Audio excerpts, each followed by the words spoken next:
Bismillahirrahmanirrahim. Assalamualaikum warahmatullahi wabarakatuh.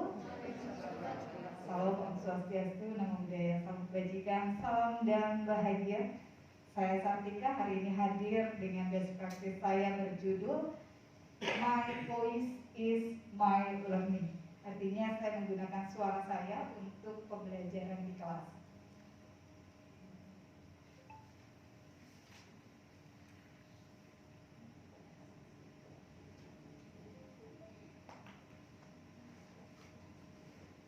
Baik, saya adalah Sartika, lahir di 24 April 78 dan saya bertugas di SD Negeri 04 Balikpapan Selatan dengan pengajar praktek Ibu Lailatul Fitria, dan posisi saya sebagai calon guru penggerak Angkatan 2 Kota Balikpapan, dan berkenan untuk Ibu berdiri kepala sekolah saya, Ibu Aswati SPD, yang hari ini siap mendukung saya untuk presentasi best practice yang sudah saya lakukan di sekolah.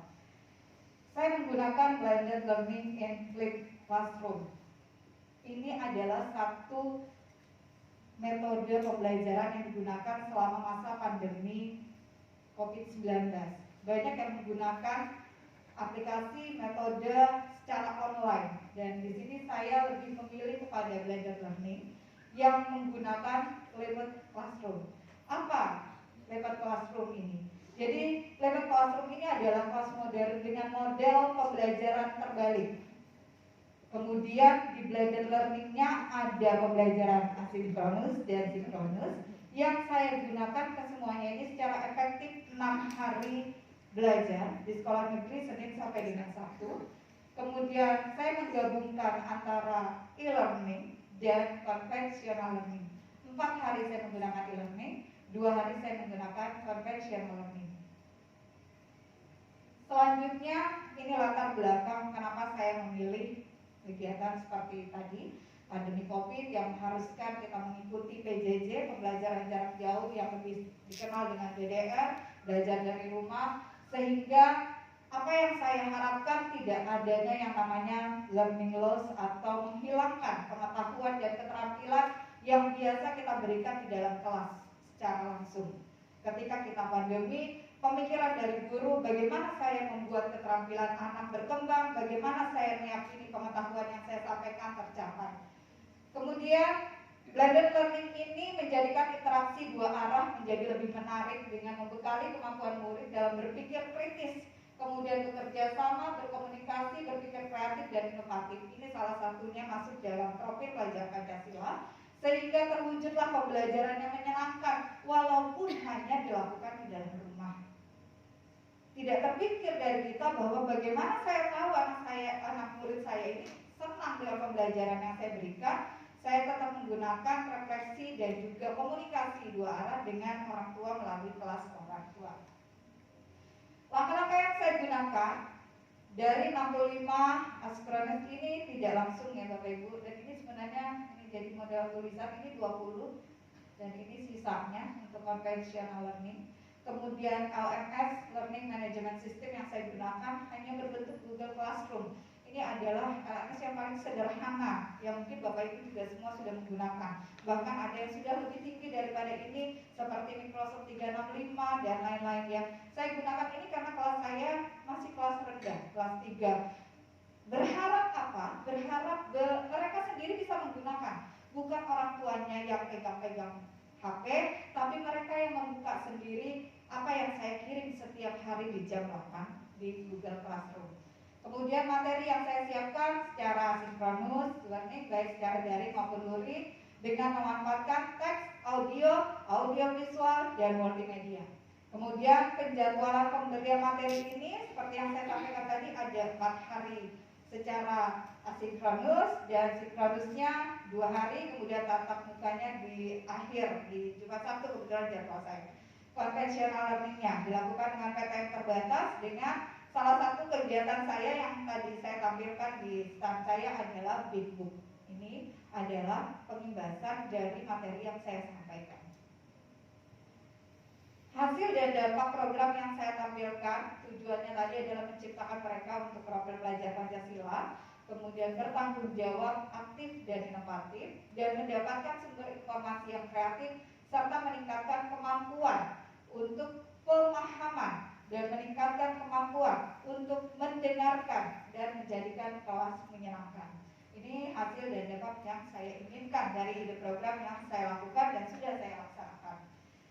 Pembelajaran yang sudah diperoleh, mereka belajar mandiri dan secara tidak langsung dapat membuat perilaku mereka berubah. Kemudian mempunyai kebebasan belajar tanpa harus menghadiri pelajaran yang diberikan pengajarnya di kelas. Ini masuk dalam blended learning yang secara tidak langsung. Peserta didik mempunyai otonomi yang luas dalam belajar dan tanggung jawab, dalam mengatur dan mendisiplinkan diri dalam mengembangkan kemampuan belajarnya, kemudian atas kemauan sendiri. Dan hari ini saya mengenalkan media yang saya gunakan adalah podcast dan Big Book. Mungkin tadi Bapak Ibu sudah sempat menyaksikan saya podcast di atas dengan Pak Muhaimin, dengan beberapa tamu-tamu. Saya menggunakan podcast sebagai media pembelajaran saya. Jadi di sini contoh anak didik saya yang saya sudah ajarkan berbicara melalui podcast. Walaupun sebelumnya juga sudah sering saya perkenalkan bagaimana cara berbicara di depan video, bagaimana cara berbicara langsung dengan teman-teman, bagaimana berbicara dengan wawancara, semuanya sudah saya lakukan. Tapi yang podcast ini belum, karena mereka masih seperti ini beneran gak ya, ini diliput gak ya. Tadi juga ada beberapa tamu yang takut nanti saya salah ngomong, nanti ibu mau nanya apa, saya takut bicara karena saya live langsung di anchornya. Kemudian Big Book ini adalah yang ini. Jadi apa yang sudah saya sampaikan selama 4 hari nanti akan diimbaskan atau diturunkan melalui pembahasan melalui Big Book. Big Book ini tidak selalu setiap hari saya gunakan, tapi saya ingin melihat sejauh mana mereka memahami materi yang saya berikan. Kemudian kesempatan yang diberikan itu salah satunya juga dengan menggunakan multimedia. Di sini juga saya menggunakan kesempatan mereka belajar tentang IT supaya tidak ada yang namanya melek IT itu mereka sudah paham. Dan interaktif yang didengarkan, dilihat dimanapun, kapanpun. Seperti ini. Rencana perbaikan yang selalu saya lakukan, melakukan refleksi dan meningkatkan kompetensi diri. Saya akan terus meningkatkan kompetensi diri supaya apa? Supaya saya juga punya yang namanya update dan upgrade diri saya untuk saya selalu bisa menyesuaikan bagaimana pembelajaran yang berdampak pada murid bisa menyenangkan bagi mereka tanpa harus saya otonomi bahwa saya punya pembelajaran, kamu harus ikuti.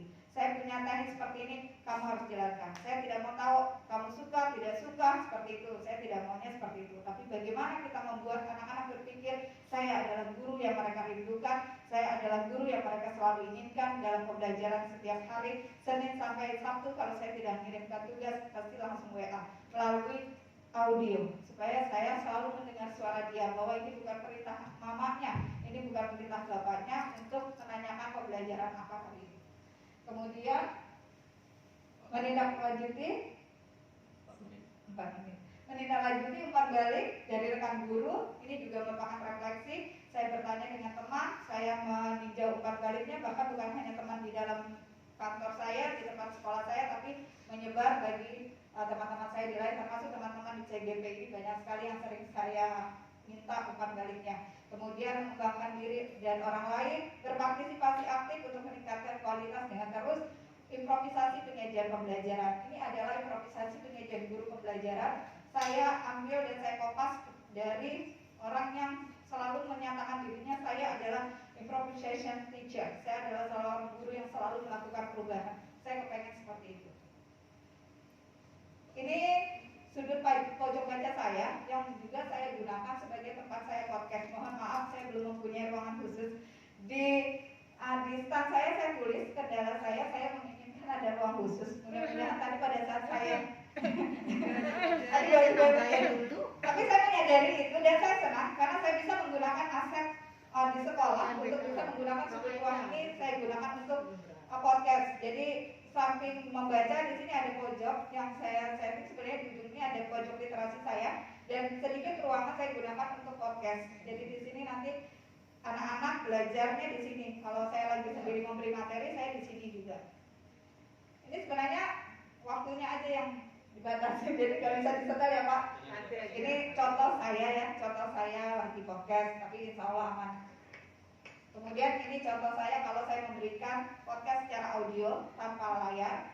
Dan anak-anak juga membalas pembelajaran melalui Anchor juga. Jadi ada yang bisa menggunakan, ada yang tidak. Jika yang bisa menggunakan pasti mereka punya ini juga.